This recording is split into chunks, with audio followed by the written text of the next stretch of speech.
Вітаю спадарства. Мяне завуць Воля Броман. Гэта рубрыка на канале Аба літаратура і кава. Рубрыка, у якой мы запрашаем беларускіх пісьменнікаў, літаратараў і размаўляем з імі. Є такія сустрэчы з беларусамі ЗША і не толькі. І сёння ў нас у гасцях беларускі гісторык, пісьменнік, аўтар твору, які заняў другое месца на прэміі Ежы Гідройца, пасажыры карабля Тэсея Сцяпан Стурэйка. Вітаем, Сцяпан. Добрый день. Вельмі прыемна, што вы да нас далучыліся. І наша першае традыцыйнае пытанне, вось такое, каб распачаць гутарку, так як наша рубрыка называецца літаратура і кава. Кава тут, конечно, для гульні слоў, таму што ABA і там ава на канцэ. Дык вось, вы больш любіце што? Каву, гарбату, чай? Ну, раніцай дакладна каву, і хоць зараз ужо хутчэй абедзены час, вось я акурат яе і п'ю ўсё яшчэ. А як вам амерыканская кава? Вы зараз знаходзіцеся ў ЗША, і я ведаю, што шмат беларусак, якія прыязджаюць з Еўропы, дзе шмат всякіх утульных кавярэн, там усяго смачнага, то ў Амерыцы кажуць, што гэта за абы што такое? Як вам амерыканская кава? Это просто за больное зачапілі адразу. Ну, вось, ну, ёсць пэўныя рэчы, якія я не разумею. Вось, калі звычайны амерыканец бярэ паўтараху кавы, 1,5 літра адразу, з цукрам, з лёдам, з падвойным сіропам, яшчэ вяршкі наверх, і каб яшчэ карыцай пасыпаць і яшчэ нейкімі цукерачкамі. І гэта, мне здаецца, у Амерыцы ідзе як regular coffee. Да, таму калі я заўсёды пытаюся пра small, яны часам перапытваюць tall. Не, small. Ну і даюць звычайна сярэдні ўсё адно, не самы маленькі. Ну, што ж, пра густы не спрачаюцца. Так. Сябры, калі вы хочаце задаваць пытанне, я яшчэ раз нагадую, пішыце ў чаціку, ці падымайце рукі голасам, ці з відэа задавайце. Я, напэўна, першае пытанне такое спытаю. Вось чалавек, які далучыўся да гэтай гутаркі, ці паглядзіць яе ў запіс у інтэрнэце, які не вельмі ў тэме. Вось хто такі Сцяпан Стурэйка? Што вы можаце расказаць сябе? Чым вы займаліся ў Беларусі? Чым вы займаецесь зараз у Еўропе? І чаму вы прыехалі ў ЗША? Ну, это заўсёды...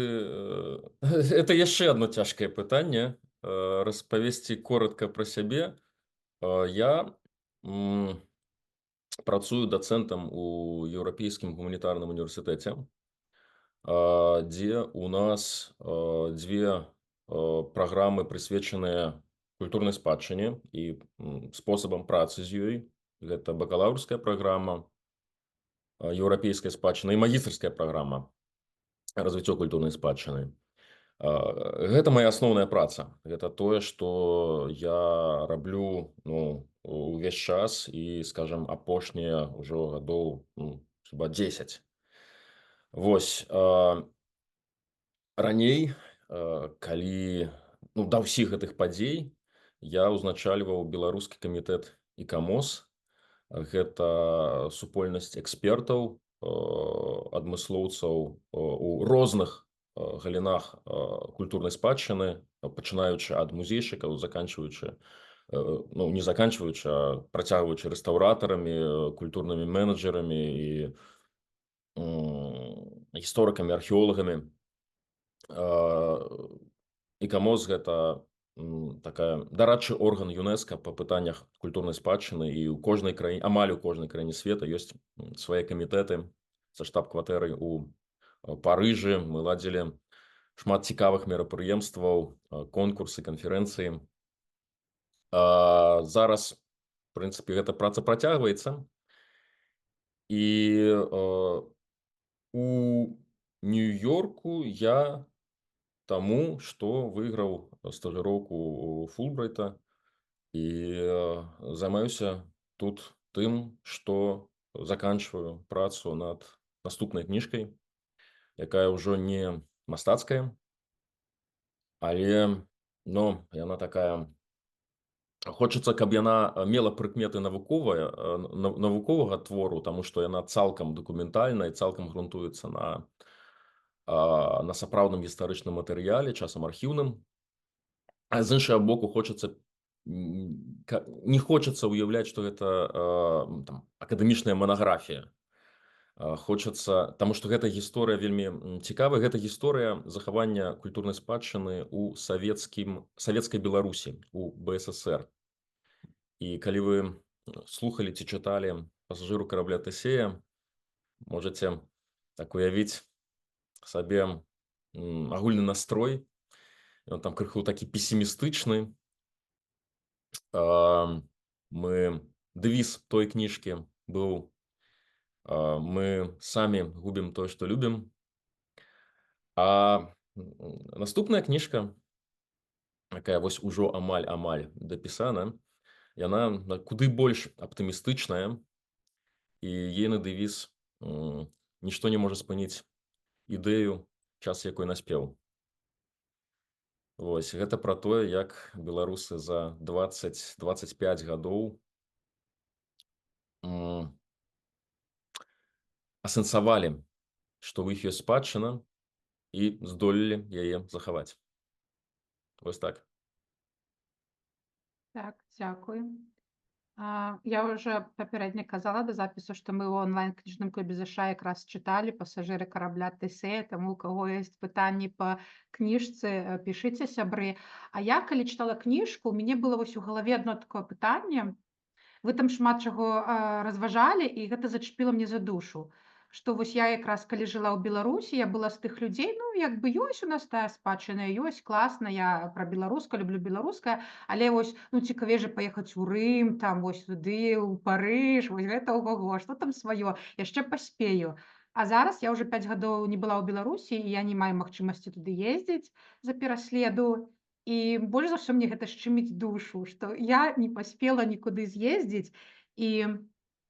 І такіх, як я, шмат людзей насамрэч, якія як бы там не зусім яны там уже такія прарасейскія, яны беларусы, але вось чамусьці сваё ім ніколі было, ну, не блізка. Гэта што? Гэта некая, я разумею, што вы разважалі шмат на чаго, это можа там дакладнага пытання няма, але гэта што? Гэта нацыянальная рыса, гэта такая, ну, астатак гэтай каланіяльнай палітыкі Расіі. Чаму вось беларусы такія? Ой, ну, ведаеце, мне здаецца, што гэта тыповая такая псіхалагічная асаблівасць усіх людзей, народаў света, тое, што, ну, ведаеце, ну, жыхары пэўнага горада не ходзяць у музеі ў гэтым горадзе. Вось, а ходзяць туды, куды прыязджаюць. Тут нічога такога няма, і, ну, ёсць розныя, ну, часткі адгалінаванні культуры, ну, ёсць опера і тэатр, ну, далёка не ўсе ходзяць туды. Ёсць літаратура, ну, далёка не ўсе чытаюць, у прынцыпе, далёка не ўсе чытаюць. А ёсць культурная спадчына, гісторыя, вандроўкі, пытанні памяці, ідэнтычнасці. І, ну, гэта таксама далёка не для ўсіх, але вось ёсць пэўныя хвалі, калі цікавасць да гэтага расце. І першая такая сапраўды значная хваля это былі 80-е гады. Я б сказаў, што зараз пасля ўсіх, ну, рэвалюцыйных падзей у Беларусі 20-го года таксама быў усплеск. І на сёння бадай унутраны турызм – это такая апошняя легальная форма маніфестацыі ўласнай беларускасці. То есть паехаць кудысьці з дзецьмі, з каханым чалавекам, паглядзець на руіны ці не руіны, ужо вельмі шмат што там не руіны. Ну і ў гэтым сэнсе, канешне, мы тут сумуем крышачку. Ведаеце, пасажыры карабля Тэсея былі ўжо скончаныя яшчэ ў 19-м годзе, калі вось гэтай тугі па радзіме яшчэ не было, яна была на адлегласці працягнутай рукі. Вось зараз, калі я працую над новай кніжкай, і там абмяркоўваюцца сюжэты Мірскага замка ці Траецкага прадмесця ці верхняга горада Мінска, я часам так сядзіш дзесьці ў кавярні, занураешься ў гэта, чытаеш газеты таго перыяда, нейкія архіўныя запісы, і так часам губляешься, думаеш, трэба зараз ці можа заўтра з раніцы падскочыць, пад'ехаць на Траецкае, паглядзець, як гэта сёння выглядае. Ну і ловіш сябе на думцы потым, што штосьці тут не тое, дзесьці скажэнне часу і прасторы. У гэтым сэнсе праца над гэтай кніжкай для мяне, яна вельмі такая, ну, тэрапеўтычная. Над новай. А вось цікава, пытанне у дадатак таго, што вы сказалі. Калі б вы пісалі пасажыры карабля Тэсея не ў 19 скончылі, а вось зараз, ці было б штосьці вы б памянялі ў ёй? Пасля ўсіх падзей 20-го. Ну, не ведаю, не ведаю. Адзінае, што сёння можа, ну, крышачку муляць вока, гэта тое, што, ну, вось, асабліва ў першай заглаўнай аповесці пасажыры карабля Тэсея, там галоўны герой, следчыя камітэта. Ну, в 19 годзе это яшчэ не было так зашкварна, но з іншага боку, ну, там патрэбны быў хтосьці, хто задае пытанні, хто нейкі герой, які шукае і задае пытанні, і ён легітымны у тым, каб вось гэтыя пытанні задаваць. І, ну, вось нейкі такі дэтэктыў, следчы, гэта, ну, найлепшы тыпаж. Вось, змяняць яго на даследчыка, там, археолага, ну, я падумаў, прынамсі, я бы пра гэта падумаў. Ну, але ўжо як сталася, так сталася. А ці верыце вы сапраўды, што ёсць такія людзі, якія у вас у першым выпадку і ў другім герой такі, ну, больш свядомы, і ў другой гісторыі там ён зрабіў свядомы гераічны выбар. Ці верыце, што ёсць такія людзі сярод вось тых, хто працаваў і працуе у Не гэтых проста веру, органах? ведаю, што ёсць такія людзі. Ну, гэта дакладна так. Ну, людзі розныя. І, адпаведна, сярод той агромістай масы дзяржслужачых і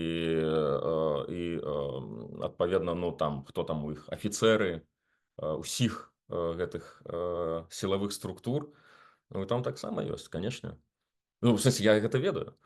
А наогул, то я ж не надта думаў пра там наяўнасць ці адсутнасць такіх людзей, калі пісаў. Тут же важна было выбудаваць для мяне, ведаеце, некую структуру, драматургію твора. Вось, таму што, ну, як пісалася гэтая кніга, ну, прынамсі, вось дзве вялікія, тыя, якія вялікія творы там. Што першы, што другі раз гэта было, ведаеце, я шмат езджу, шмат камунікую з калегамі, навукоўцамі, даследчыкамі, інтэлектуаламі, чытаю кніжкі, абмяркоўваю розныя пытанні спадчыны з рэстаўратарамі, з музейшчыкамі. І час ад часу, ну, нейкія такія натрапляеш на нейкія парадоксы, якія прымушаюць задумацца, пра якія, ну, немагчыма, вось кшталту, як калі мы ўжо з беларусамі ЗША, то тут у Нью-Йорку на Манхэттане у самым версе ёсць цудоўны музей Мэт Клойстарс ад галінавання Метраполітан музея. І хто ведае, хто там быў, гэта такі, ну, кшталту вось чудзішча ад Франкенштайна, гэта збор сапраўдных сярэднявечных кавалкаў старажытных кляштараў еўрапейскіх, прывезеных з Еўропы у 30-е, 20-е гады 20 стагоддзя, для якіх пабудаваны вось гэты нібыта клойстар вялікі. І калі там апынаешся, ну там не ведаеш адразу, што казаць. Вот гэта такі парадокс, парадаксальная вельмі рэч. І няма няма адразу адказа такога лагічна, як да гэтага ставіцца.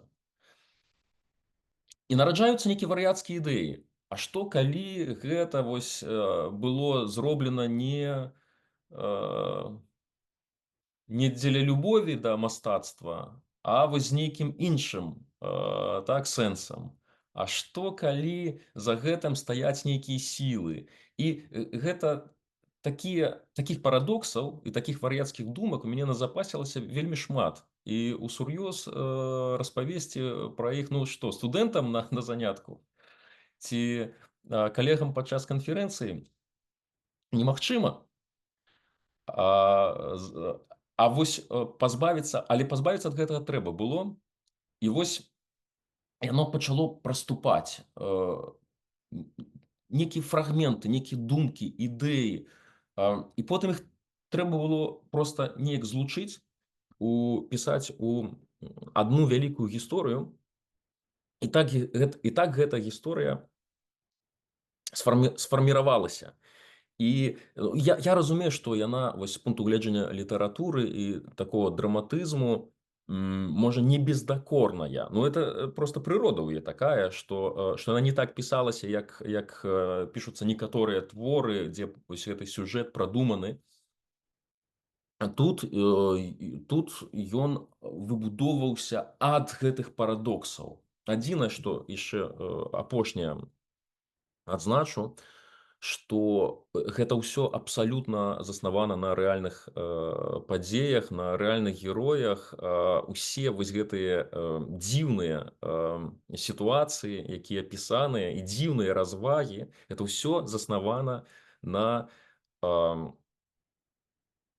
тым, што я бачыў на ўласныя вочы, або мне распавядалі.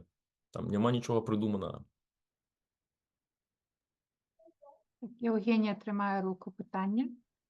Да, хацела дадаць, што мы таксама не так даўно былі ў Медклойстерс, і таксама такія вельмі змешаныя пачуцці. Прычым, калі вам атрымалася трапіць на экскурсію, там яны раз на дзень праводзяць экскурсію, там вельмі такі апантаны экскурсавод, ён з імпэтам расказвае пра то, як цудоўна, як што это рабілася, ўсё. Але я ўвесь час хадзіла, і мы глядзелі, і вось было такое цікавае пытанне аб тым, а што ж з рэштай будынка? То бок яны адарвалі гэты алтар, прывезлі яго сюды, а астатні будынак, што засталося тым людзям, якія засталіся там? І з гэтага у мяне для вас пытанне, мы яго таксама на кніжным клубе абмяркоўвалі, калі абмяркоўвалі вашу кнігу. Ці вы самі верыце ў энергетыку гэтых старых камянёў, вось там намоленых месцаў, усяго такога? Это добрае пытанне, дзякуй. Складанае пытанне. Ведаеце, я калісьці 2 лета запар працаваў у праваслаўнай царкве, у кафедральным саборы Пакроўскім у Гродна. Вось, не з'яўляючыся рэлігійным чалавекам, я, тым не менш, справа ў тым, што тады пісаў кніжку пра гэты сабор, яшчэ будучы студэнтам. І гэта быў мой першы такі паспяховы выпадак фандрейзінга. Калі сапраўды эта кніжка, яна была выдадзена яшчэ ў 2007 годзе, прысвечаная сабору і таму, чаму прысвечаны сам сабор, а менавіта салдатам з беларускай губерніі, які загінулі ў руска-японскай вайне на далёкім усходзе. Дык вось, я пасля таго, як 2 лета адпрацаваў там, я дапамагаў, тэхнічныя, ведаеце, студэнцкая праца. Там крыху сантэхнік, крыху слесар, крыху там тое-сёе, крыху прыбіральшчык, патрымаць, перанесці, грузчык. Вось гэта ўсё. Вось, дык я пасля гэтага, калі заходжу у сакральную прастору, я гляджу, мне вельмі цяжка вось гэту спірытуальнасць пранікацца ёю. Я гляджу, як там ці добра прымацаваныя падсвечнікі, ці чыста, як там электрычнасць праведзеная, як ацяпленне. Вось.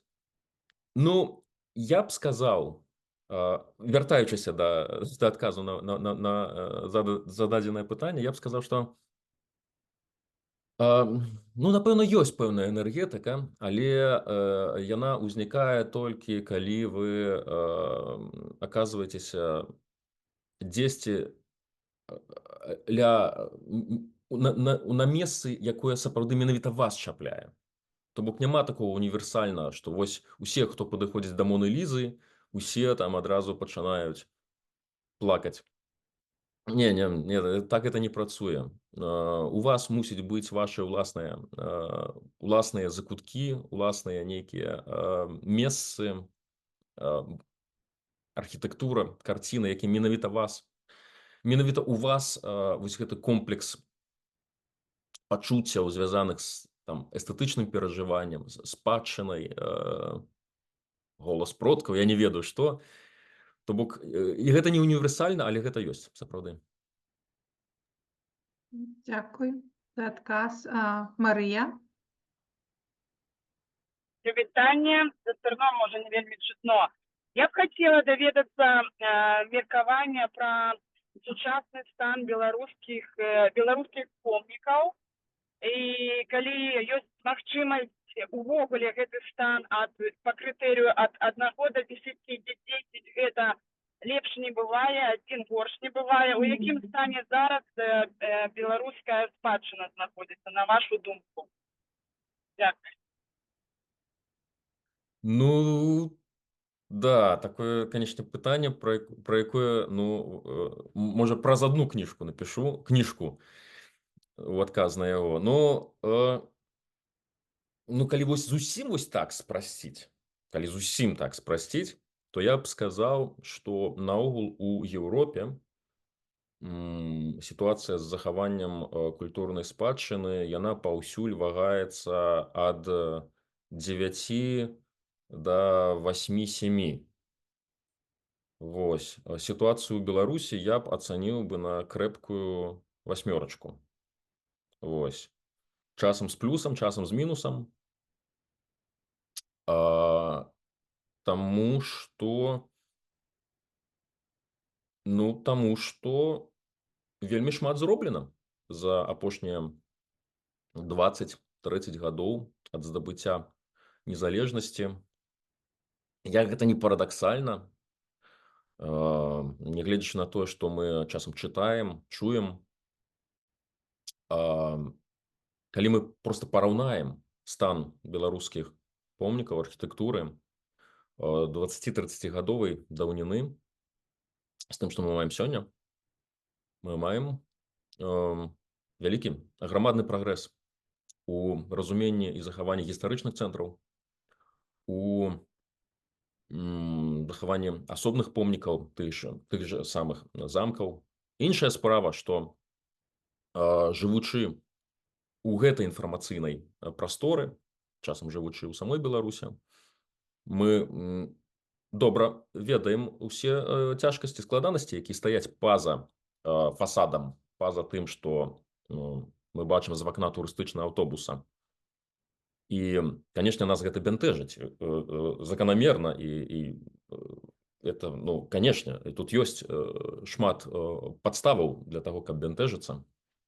Але паверце, што калі б мы ведалі тое самае пра сітуацыю са спадчынай у Польшчы, ці ў Літве, ці ў іншых краінах, так глыбока ведалі яе, мы б гэткім жа самым чынам ацэньвалі і больш крытычна тое, што мы бачым з вакна турыстычнага аўтобуса, калі кудысьці едзем і нам там падабаецца.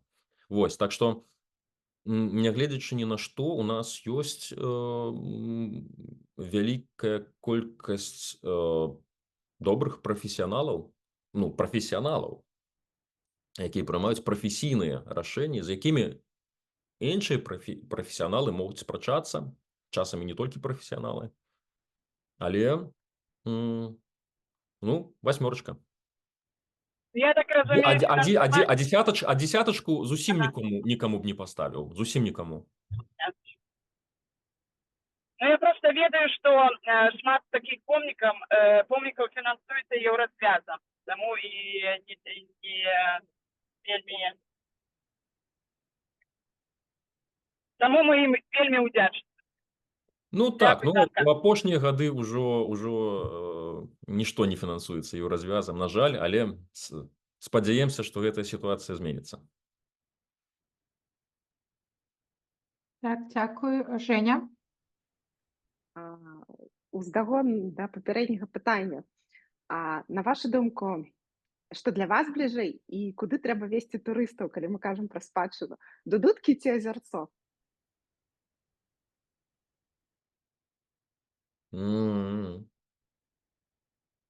Ну, я думаю, што азярцо. Вось гэты музей, як жа называецца, традыцыйнай культуры І быту, да. і быту, да. Традыцыйнай беларускай культуры і побыту. Азярцо, канешне, но таму што гэта і аўтэнтычней, і, ну, вы ж разумееце, што ў пэўным сэнсе гэта наш Мэт Клойстарс. У пэўным сэнсе. Ну Толькі да, ён яны, не... ну только іх же не вывезли за мяжу, іх сабралі за ўсёй Беларусі, каб захаваць і склалі ў кучку, нават па абласцях Ну так. расставілі. Ну так, ну не за мяжу, но ўсё адно з арэалу бытавання вывезлі. Вось. Ну, там ёсць канцэпцыя, там ёсць аўтэнтыка. Мне там, напэўна, больш падабаецца. Хаця, калі вось так, ну, ізноў, калі з дзецьмі, калі там карпаратыў, то, ну, тады дудуткі. Таксама... Хай будуць дудуткі для адных мэтаў, азярцо для іншых мэтаў. Конечно. Ну, абодва месца, абодва аб'екта, яны па-свойму геніяльныя. Я б так сказаў. А таксама ўдагонку, калі б вось мы зараз усе маглі паехаць ізноў у Беларусь, акрамя горадні, куды б вы паехалі, у якое б месца першым? Не, ну, ведаеце, я паколькі, я ж уже там не зусім у гэтым сэнсе звычайны чалавек. І паўтаруся, што я кніжку напісаў пра тое, як пра савецкую рэстаўрацыю і пра тое, як аднаўляліся помнікі ў 70-80-е гады. Ну і у мяне ёсць таксама ўяўленне пра 90-е і нулевыя. Вось, таму я б праехаўся па вось такіх галоўных аб'ектах, па месцах, пра якія я пішу. Пішу я таксама не зусім пра гэтыя аб'екты, а пра спрэчкі вакол таго, якімі ім быць. Вось, пра вось гэтай калізіі, дыскусіі і гэтак далей. І таму, канешне, я б яшчэ раз схадзіў бы на Траецкае прадмесце. Я б прагуляўся па верхнім горадзе Менска. Я б абавязкова з'ездзіў у Полацк на два месцы. Это Сафія, канешне ж. Это, дарэчы, савецкая рэстаўрацыя. Яскравы прыклад. І, канешне, вось гэту Ефрасініўскую царкву, монастыры яшчэ раз бы паглядзеў. Я б абавязкова з'ездзіў бы ў Мірскі замак. Я б абавязкова з'ездзіў у Брэсцкую крэпасць. Таму што таксама, калі разглядаць гэты аб'ект не з ідэалагічна пункту гледжання, там сапраўды вельмі шмат ідэалогіі, а вось як гэта зроблена, чаму некаторыя часткі такія, а некаторыя такія, і вось як канцэптуальна гэта драматургія мемарыялы прабудаваныя. Вось мне такія рэчы цікава было б яшчэ раз паглядзець, вось больш асэнсавана, бо я ўжо пра гэта шмат пачытаў і падумаў.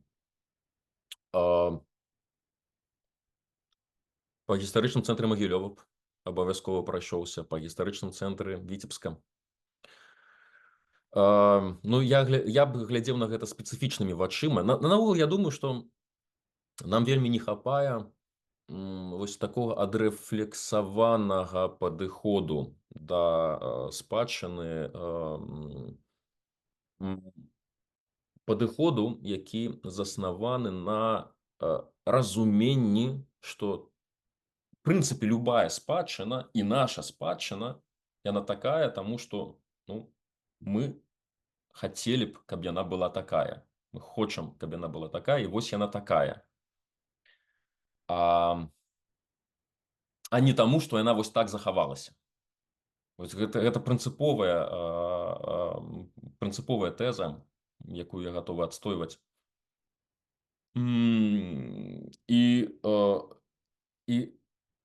І вось беларуская культура і спадчына, я крыху часам распаўсюджваю гэта на ўсю культуру. Гэта, ну, там кажуць часта, што вось беднавата, мала захавалася, мала там таго-сяго, але наяўнасць гэтай культуры, гэтай спадчыны, гэта сведчанне подзвігу там пэўна кола канкрэтных людзей, які маюць імёны і прозвішча. Вось, і гэта, тое, што гэта ўсё ёсць, і гэта ўсё функцыянуе, гэта падстава для гонару, а не штосьці, што, вось, ведаеце, беднае, такое няшчаснае, занядбанае, не тое, што ў Польшчы. Не. Это падстава для гонару. Дякую. Надзея. Дзякуй, Сцепан. Пытанне такое, ну, бо ты пра гэта узгадаў. Калі радзей вось ёсць рэстаўрацыя савецкай спадчыны і беларускай, ну, ўжо незалежнай беларускай. Вот калі параўноўваць якасць, ну, узровень, наколькі гэта, ну, карэлюецца. І, ну, конечно, пра набалелае мір і несвеж, які былі рэстаўраваныя, ці з твайго пункту гледжання, ну, ўсё ж такі магчыма гэта, ну, скажем так, у Беларусі будучыні давесці да, ну, такого ўсё ж такі больш аўтэнтычнага, ну, і больш, ну, прафесійнага ўзроўню, потому что, скажем так, як непрафесіянал, як я бачыла там нясвіж яшчэ санаторыям, і потым, ну, ўжо пасля рэстаўрацыі, я, конечно, ну, сэрца крывёю аблівалася, але у мяне ўжо быў, конечно, тады досвед наведвання ну, Польши, і Вавеля, і замка Крулевского, ну, і Вільня, і все такое. Вось, конечно, тут, ну, хочеш не хочеш, ты параўноўваеш. Вось, ну, вот, калі можна, гэтыя два пытання. Ну, кніжка напісана, вось... Это значит, Подкаст классно. Я не прочитала книгу. Подкаст на... Не, кстати, это новое, то, над чым я зараз... Ну вот, тады вось якраз затравочка. Ну, разумееце,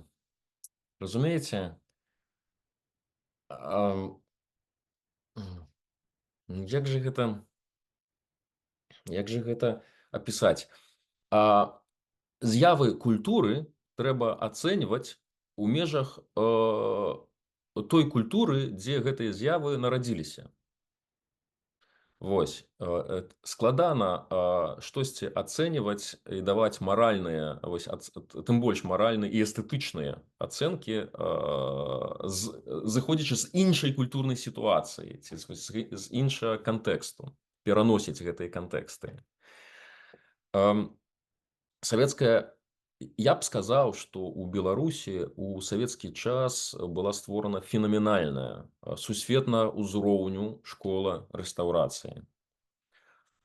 Іншая справа, што ў межах гэтай школы фенаменальнай сусветнага ўзроўню школы рэстаўрацыі было адрэстаўравана і фактычна, ну, здадзена там 5, 10, 15 аб'ектаў на ўсю краіну. Мала. Вось, тое, што адбывалася з беларускай спадчынай у нулевыя, ну, ў 90-е амаль нічога не адбывалася. Вось у нулевыя гады адбывалася ў прынцыпова іншай эканамічнай, культурнай, палітычнай, псіхалагічнай сітуацыі. І часам адбывалася рэалізацыя тых прыдуманых яшчэ ў 70-е, 80-е гады праектаў і ідэй, якія іхным аўтарам падаваліся вельмі, ну, надзённымі, а кантэкст змяніўся. І тое, чаму б пляскалі мы у 20-30 гадоў таму і былі б абсалютна захопленыя, як это здорава. Сёння гэта глядзіцца, ну, ўжо крыху, ну, вот яскравы прыклад гэта аднаўленне гарадзенскага замка старога.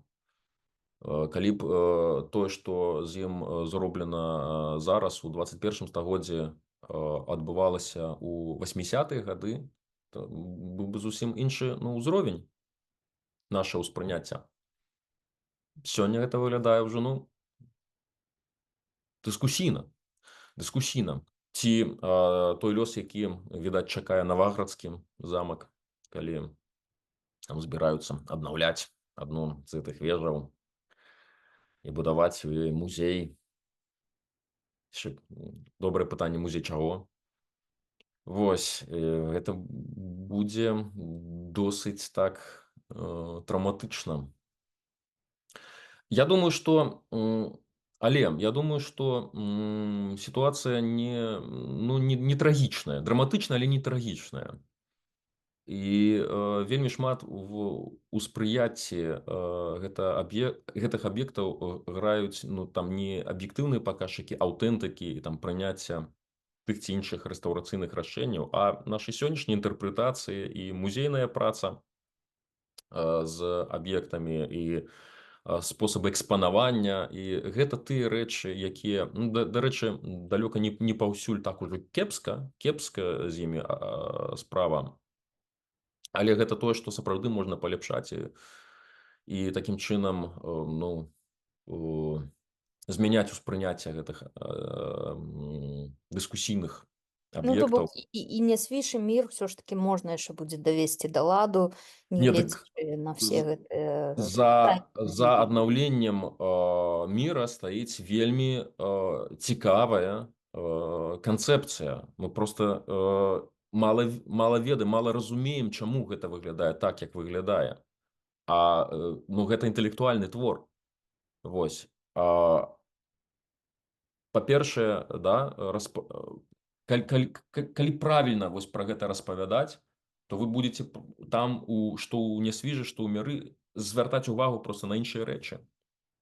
І Ну, дарэчы, асабістае ўражанне ад Міра ў мяне было значна лепш, чым Нясвіж. Ну, вот, просто на такім аматарскім узроўні. Я ў Міры і у Нясвіжы. Мір, конечно, значна больш уражвае. Не гледзячы, конечно, што, ну, бачна все гэтыя навадзелы і вот это вот всё. Ну, Мір акурат гэта прыклад савецкіх рэстаўрацыйных падыходаў, якія фактычна былі рэалізаваны ўжо у постсавецкі час, але прыдуманыя яшчэ напрыканцы 70-х, на пачатку 80-х гадоў. Вось так. Дзякуй. Так, я бачу, Марыя трымае руку, але тут у чаціку пытанне як бы ў тэму. Ад Наталі. Ці давялося вам наведаць сядзібу Сулы? Як вы адносіцеся да такой забаўляльнай рэстаўрацыі і стылізаванага навабуду? На жаль, не. Мне шмат пра яе распавядалі і здымкі паказвалі. Не. Я там не быў, і таму, ну, мне вот цяжка, канешне, гэта з прафесійна гледзяча пракаментаваць. Ну, я б сказаў, што такое ёсць паўсюль. Ва ўсіх краінах свету ёсць такога кшталту атракцыёны. Ну, трэба гэта перажыць, я не ведаю. ці расслабіцца і атрымліваць задавальненне, ці проста не ездзіць туды. Но я б спакойна да гэтага ставіўся, як да чагосьці, што ну таксама мае права на існаванне. Дакладна. Марыя? У мяне пытанне, дзе набыць вашу кнігу новую? Так няма новай кнігі. Ну, калі будзе. Ну, калі будзе, тады, ведаеце, у мяне яшчэ не было такого, каб менш год прайшоў ад напісання да выдання, а яна яшчэ нават і, ну, ўсё яшчэ не да канца гатовая. Так што Я это думала, яшчэ... вось. Да. Ну, добра. Будем чакаць, дзякуй. Женя? Ну, у мяне два пытанні, можа, на крышку звязаны. Першае, гэта зараз, наколькі я чула, беларусы выкупілі статут. І шла гаворка аб тым, каб зараз перадаць яго ў Беларусь. Як вы лічыце, ці варта яго зараз перадаваць у Беларусь з улікам бягучых абставін? Гэта першае пытанне. А другое, ну вось давайте уявім, што прайшло там 100 гадоў з сённяшняга моманту. Як вы лічыце, нешта пабудавана ў Беларусі, ну, напрыклад, у Менску, пабудаванае за апошнія 20 гадоў, ці стане яно праз 100 гадоў гэтай вось спадчынай той, якую будуць так глядзець, па якой будуць вадзіць экскурсіі, якую трэба зберагчы? Дзякуй, добрае пытанне. Ну, першае пытанне, яно складанае. Яно вельмі залежыць ад, ізноў жа, ну, ад кантэксту, ад таго, каму перадаваць, якім інстытуцыям, якім чынам перадаваць. Можа, яны яшчэ не возьмуць, ведаеце, тут па-рознаму могуць скласціся абставіны. Але ў прынцыпе, калі тыя, хто выкупіў статут, я не памятаю, што менавіта там было. Ну так, я штосьці чытаў, ну, магчыма, што і статут. Ну, калі яны так вырашылі, то чаму не? Чаму не? Гэта ж справа сімвалічная.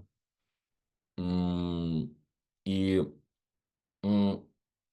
я думаю, што як ось у падобных канфліктах, у падобных сітуацыях, ну, ладно, можа, не трэба выкарыстоўваць слова канфлікт паміж тымі, хто з'ехаў, і тых, хто застаўся. Окей, гэта не канфлікт, але гэта, ну, разарванасць. Ну, трэба масты будаваць. І гэта адзін з шляхоў будавання гэтых мастоў, а тое, што ў людзей розныя палітычныя погляды могуць быць. Ну, дык і ў нас, вось, нават тых, хто тут сабраўся, могуць быць розныя палітычныя погляды. Но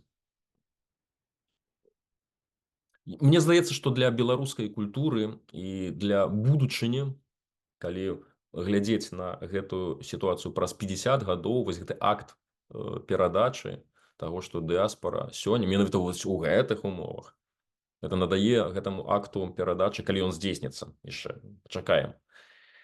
Калі ён здзейсніцца, гэта будзе надавацца асаблівая значнасць. Так што, магчыма, гэта штосьці такое крышачку гістарычнае. Вось. А другое пытанне было пра ці тое, што сёння пабудавана, ці стане... Ведаеце, ну, з аднаго боку, гэта дыскусія, якая тычыцца, якая ва ўсіх краінах адбываецца. І я быў, напрыклад, на лекцыі нарвежскай даследчыцы, якая ставіць пытанне пра захаванне архітэктуры перыяду постмадэрнізма. Ну, вядома, там, нарвежскай, гэта яе цікавіць перадусім. То бок архітэктуры пабудаванай на самым пачатку, напрыканцы 90-х, на самым пачатку 21-го стагоддзя. І гэта архітэктура, у якой ужо там прайшло 20 гадоў, і яна патрабуе рэнавацыі. І вось як гэтую рэнавацыю праводзіць. звяртаючы ўвагу на захаванне там пэўных асаблівасцяў гэтай архітэктуры, ці не захоўваць іх, ці можа танней там знесці і пабудаваць нешта больш эфектыўнае.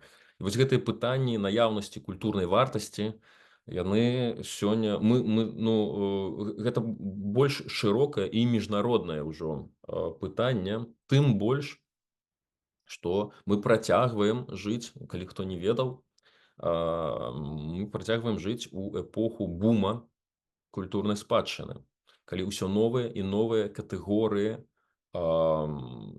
ўсё новыя рэчы асэнсоўваюцца людзьмі як штосьці каштоўнае, як не старое ламачча ці там некія, а штосьці, што варта, чаму варта надаваць асаблівую ўвагу і, напэўна, захоўваць. І гэта тычыцца індустрыяльнай архітэктуры, industrial heritage, розных там іншых рэчаў. І вось гэта падбіраецца да сучаснай архітэктуры. І так што я думаю, што гэта будзе ацэнена, і гэта будзе, паглядзіце, нават сёння савецкі мадэрнізм, ён ацэньваецца як архітэктурная з'ява, і сёння, калі вось там кінатэатр Маскву рэканструююць, то ўжо ў Менску гучаць галасы, што гэта штосьці каштоўнае. Іншая справа, што лёс часам іранічны. І, скажем, тыя ж самыя менскія савецкія архітэктары-мадэрністы, якія абсалютна не лічыліся там з кантэкстам і планавалі разбурэнне верхняга горада і фактычна разбурылі Нямігу. Вось яскравы прыклад гэта Юрый Градаў, архітэктар, які працаваў у тандэме з Леанідам Левінам. Нават жартавалі у 80-е, што гэта проста адзін архітэктар Левінградаў. Вось Леанід Левін памёр 10 гадоў таму, а Юрый Градаў жывы час ад часу дае інтэрв'ю, і это вельмі цікава, што ён разважае пра тое, што сённяшняе пакаленне архітэктараў не цэніць дасягнення старой архітэктуры, савецкай, маючы на ўвазе ўласныя працы, а там шмат цікавага, шмат дасягненняў, і немагчыма, канечне, і немагчыма з ім не пагадзіцца у гэтым. Але мы ж таксама памятаем, як самі яны планавалі і будавалі, і мала там што засталося ад старога на тым месцы, дзе паўставалі новыя гмахі. Ёсць такая іронія. Я думаю, што час рассудзіць. Але таксама вельмі важна, што стаўленне да спадчыны, яно развіваецца праз канфлікты, праз спрэчкі, праз дыскусіі. Дыскусіі з'яўляюцца нармальнай, неад'емнай часткай вось гэтага працэсу. Часам вострыя дыскусіі і вострыя рашэнні. Таму, калі мы іх будзем бачыць, значыць, нешта выбудоўваецца, вымалёўваецца, і штосьці будзе захавана. Штосьці. Відаць, не ўсё, але штосьці будзе абавязкова. Дзякую вялікі. Мне яшчэ такое пытанне ў тэму. Вось зараз гарачы топік выбараў, і вельмі шмат было там у чаціках, у прыватных размовах гэтых абмеркаванняў з сябрамі, з незнаёмымі людзьмі. І мне такая была гутарка нядаўна, што вось мне апанент кажа, што вось гэтыя дэмакраты, яны разбураюць помнікі ў ЗША. Маецца гаворка пра помнікі выбітным беларускім генералам, але гэтыя генералы былі ідэолагамі рабаўладальніцтва, то есть тых, хто змагаліся за рабства. І як бы зразумела, што іншыя людзі не хочуць, каб гэтым людзям сталі помнікі. У нас у Беларусі такіх помнікаў вельмі шмат тым, хто ў савецкі час там прычасныя да генацыду беларускага народа і усяляка. Як вы адносіцеся, ці трэба іх захаваць, як вось, што гэта было, вось, як бы это частка гісторыі, ці маюць рацыю, калі там вось, як на Ўкраіне, там знішчаюць усё, што звязана з савецкай уладай? Это вялікае, ізноў жа, комплекснае пытанне, на якое вось так складана даць адназначны адказ. Я б ўсё ж не параўноўваў сітуацыю ў Злучаных Штатах з помнікамі там канфедэрацкім гэтым генералам і з сітуацыяй у Беларусі, таму што ну вельмі розны культурны кантэкст. А калі мы на гэта глядзім, калі мы на сітуацыю ў Амерыцы глядзім, не разумеючы да канца ўсяго гэтага кантэксту, у мяне, на шчасце, быў досвед наведвання Шарлатсвіля у штаце Вірджынія, месца, дзе праз канфлікт вакол аднаго з такіх помнікаў пацярпелі людзі і там смерць нават была некалькі гадоў таму. І акурат з актывістамі, якія дамагліся ліквідацыі гэтага помніка, была вялікая размова і ну, это іншая логіка і іншы кантэкст. І тут складана нешта даваць гэтаму ацэнку, ну, апрача таго, што гэта дакладна аніякае не варварства і не дзікунства, гэта сапраўды, я б сказаў, што гэта сур'ёзны працэс, які адбываецца з помнікамі канфедэратам. І часам і Калумбу, і там нейкімі іншымі рэчамі. За гэтым стаіць сур'ёзны, у тым ліку інтэлектуальны працэс. Вось. А у нашай сітуацыі, калі мы кажам пра помнікі, ну, Леніну, канешне мы кажам пра помнікі Леніну.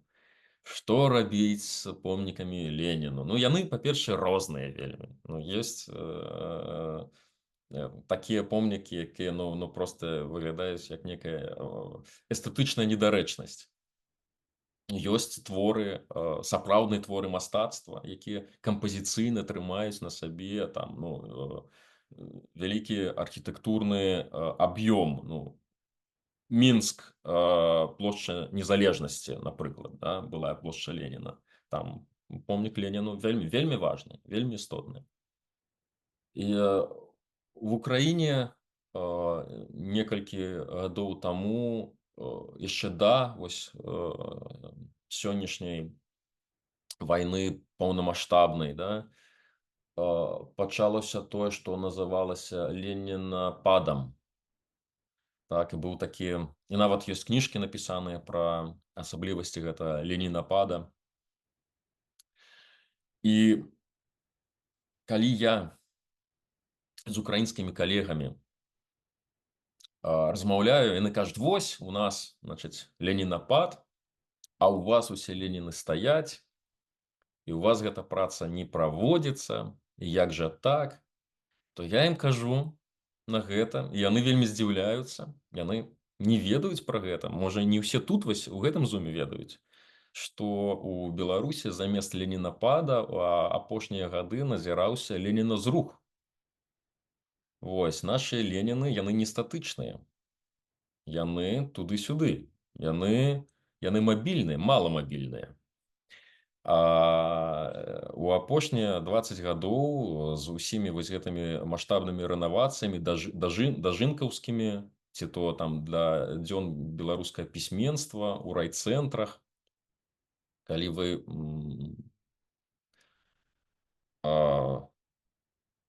будзеце уважліва сачыць за сітуацыяй, гэтыя Леніны, яны ёсць. Але, па-першае, яны пазбаўляюцца пастаментаў вялікіх. Па-другое, яны ссоўваюцца з цэнтральных пазіцый кудысьці на перыферыю, там, на менш такое цэнтральнае, менш сімвалічна значнае месца. Шмат у якіх выпадках яны пазбаўляюцца самога надпісу Ленін. Так што, вось, ну, усе ведаюць, канешне, што Ленін, але я думаю, што ўжо не ўсе ведаюць. Вось, нават ужо ёсць такія людзі, якія могуць і не ведаць, да. З маладога пакалення, канешне. Вось, так што у нас сітуацыя таксама дынамічная і пластычная, і тады, калі я гэта распавядаю украінскім калегам, яны тады так задумваюцца: а што, а так можна было? Цікава. Да, так можна было. Вось, і у прынцыпе, размова пра гэтыя помнікі — гэта размова пра нашу ідэнтычнасць, пра нашу гісторыю, гэтую памяць. І калі мы пазбаўляемся іх зусім, то і канец размовам. А мне здаецца, размовы важныя. Важна іх працягваць і пра гэта размаўляць. Таму не ведаю. Таму на гэтым я спыняю адказ на гэтае пытанне. Я калі задавала пытанне, вось мне такая гісторыя прыгадалася. Мы ж тады жылі ў Менску, і мы жылі каля парка Чалюскінцаў, а насупраць парка Чалюскінцаў стаіць помнік Калініну. Міхаілу Калініну. Да. Так. І я памятаю, застала гэтую гісторыю, калі на яго там вельмі шмат грошай выдаткавалі, каб адрэстаўраваць, а гэта, ну, як бы кат беларускага народа. І вось мне ў галаве было вось гэта пытанне, што на Касцюшку помнік там па інтэрнэту збіраюць, ну, зразумела, дзяржава вось гэты помнік. І, ну, маё меркаванне, што калі прыйдзе новая Беларусь, такіх помнікаў не павінна існаваць. Ну, я не хачу хадзіць насупраць яго і ўзгадваць, ці трэба іх там падпісваць, кат беларускага народа, штосьці такое. Ну, я думаю, што гэта будзе падстава для для шырокай дыскусіі, дзе сутыкнуцца розныя меркаванні на гэты конт. Але я вам такую маленькую яшчэ такую рэч скажу, што адзін з першых спісаў культурнай спадчыны БССР 50-х гадоў, ці канец 40-х, і калі паглядзець на колькасць архітэктурных аб'ектаў, якія там у яго запісаны, штосьці каля 15-17 аб'ектаў, і яны туды ўпісаныя таму, і там матывацыйная частка. Чаму помнік? Вельмі шмат тых, якія сталі помнікам таму, што у іх спыняўся або які прамовы чытаў з балкона Калінін менавіта. Ну, конечно, гэта я кажу ў рэжыме, ну, як кур'ёз сёння, да? Ну, ці такое таксама было. І калі мы, скажем, пачытаем знакаміты артыкул Зянона Пазняка і Лявона Баразны у газеце «Праўда», цэнтральным органе камуністычнай партыі Савецкага Саюза ад 1969 года, прысвечаным праблематыцы захавання гістарычнага цэнтра Менска, вось мы убачым, як Зянон Станіславович заклікае захаваць пэўныя аб'екты, таму што менавіта ў іх кавалася савецкая ўлада, і што вось гэта менавіта святыя месцы для любога савецкага патрыёта. Вось, ну, разумееце, спадчына, яна, па-першае, яна шматслойная. І вось мне проста як, прафесіяналу, этыка забараняе. Я не кажу, што так не мусіць быць зусім, але вось проста я не магу. Мне нельга казаць пра тое, што давайце пазбавімся нейкага слоя. Гэта ўсё, матэрыял для маёй працы, у тым ліку. Вось. Апрача слаёў самой спадчыны існуюць яшчэ слаі кантэкстальнай інтэрпрэтацыі. Таксама гэта ўсё вельмі важна. Мне здаецца, я нейкі сумныя, нудныя прамовы раблю тут пра тое, што і нашымі, і вашымі з аднаго боку, і з іншага боку. Ну, прабачце. Заснуць, канешне, можна, да. А я тады хацела яшчэ вярнуцца да кнігі, вось абмеркаваць момант, які мне быў не зусім зразумелы. Ну, вось там два першых расказа. Калі ў другім расказе вельмі зразумелы сюжэт, вельмі зразумелы канец, там хто bad guy у канцы зразумела, як яно скончылася і што, то у першым расказе самим пасажиры карабля Тесея. Там Мгм. зразумелы пачатак, як бы такі дэтэктыўчык, і канец, як бы ён настолькі расплываецца ў містычна-філасофскім нейкім вось гэтым, што я не зразумела. Она скончылася, я такая: а што гэта было? Ці гэта быў спецыяльна мэтанакіраваны такі канец зроблены? Ну, як вось напісаўся гэты канец? І можа вы трошкі яго патлумачыце? Ну, не патлумачу, потому што ну, гэта ж справа чытачоў.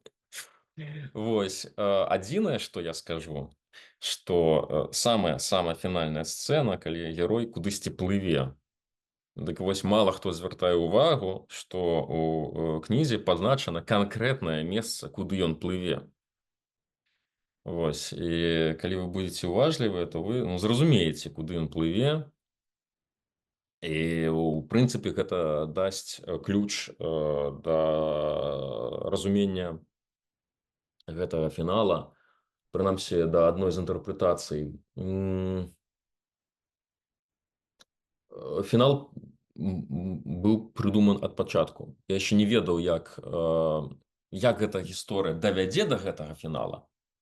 Гэта было яшчэ незразумела.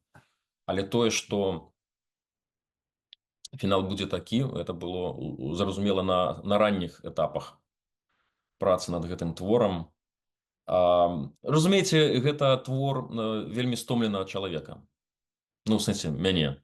Гэта у 19-м годзе я скончыў працу над гэтым творам, і я лічыў, што я ў 19-м годзе зрабіў там штосьці каля 20 мерапрыемстваў публічных у Менску і онлайн, у Вільні, і неверагодная колькасць паездак, камандзіровак, дыскусій з калегамі. І ну і вось пэўны песімізм адносна таго, што чым больш мы імкнемся штосьці захаваць, тым яно як песок, да, скрозь пальцы выцякае. Вельмі цяжка гэта ухапіць, схапіць. Мала каму ўдаецца.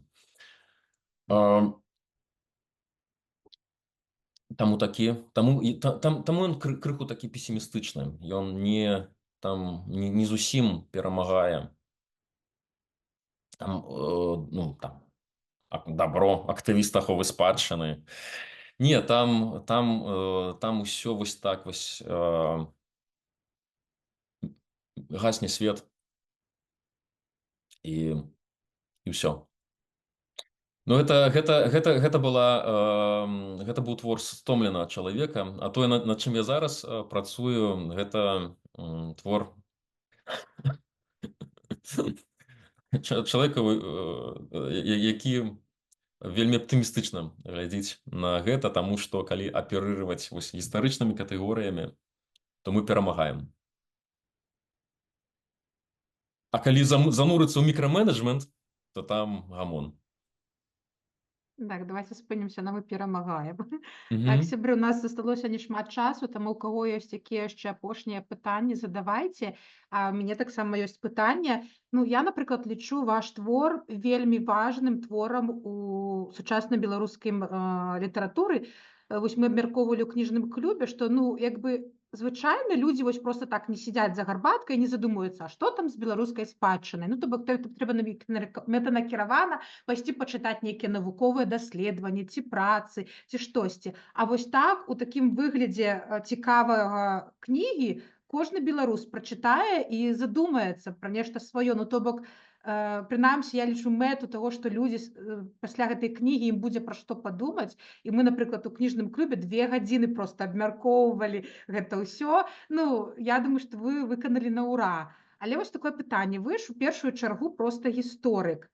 І калі вы збіраліся пісаць кнігу, у вас там нейкія былі напрацоўкі, вам хтосьці казаў, што ну вось гэта крута, да, пішы, ці вы самі для сябе, ну, ці быў нейкі чалавек, які вас натхняў, ці група людзей, штосьці, што сказалі: да, вось есть талент, пішыце, таму што у нас часта беларусы, у іх сіндром самазванца, яны такія: ой, ну я там не вельмі там упэўнены, ці трэба гэта рабіць.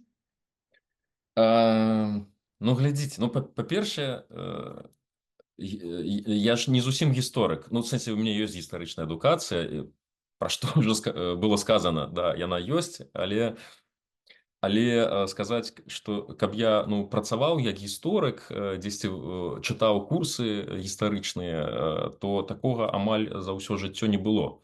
Вось, хутчэй я толькі зараз гісторык, калі працую з вось гэтым гістарычным перыядам БССР, вяртаюся да каранёў, скажем так. Ну, не, я гэта пісаў не таму, што хтосьці там пахваліў нейкія літаратурныя здольнасці, а я там саромеўся. Я не саромеўся абсалютна, но я не саромеўся ізноў жа не таму, што быў упэўнены ў тым, што гэта так крута, што я раблю. Не таму, а таму, што проста гэта немагчыма было не напісаць. У сэнсе, гэта мяне з'едала знутры. І напісаць гэта была формай пазбавіцца ад гэтага. Трэба было проста скончыць з гэтым, перагарнуць старонку, разумееце? Пачаць займацца і думаць пра нешта іншае, наступнае. І я ўжо разумеў, пра што прыкладна я хачу думаць. А пакуль ты гэта не пазбавішся, пакуль не напішаш, і пакуль яно не выйдзе, то вельмі цяжка. І вось, паколькі я хацеў ад гэтага пазбавіцца, то вось я і пазбавіўся. А тое, што гэта атрымала, некае прызнанне, вот тут ужо я падумаў, што оказывается. Вось, і гэта было вельмі, канешне, прыемна і нечакана. І, я крыху разумею, што вось,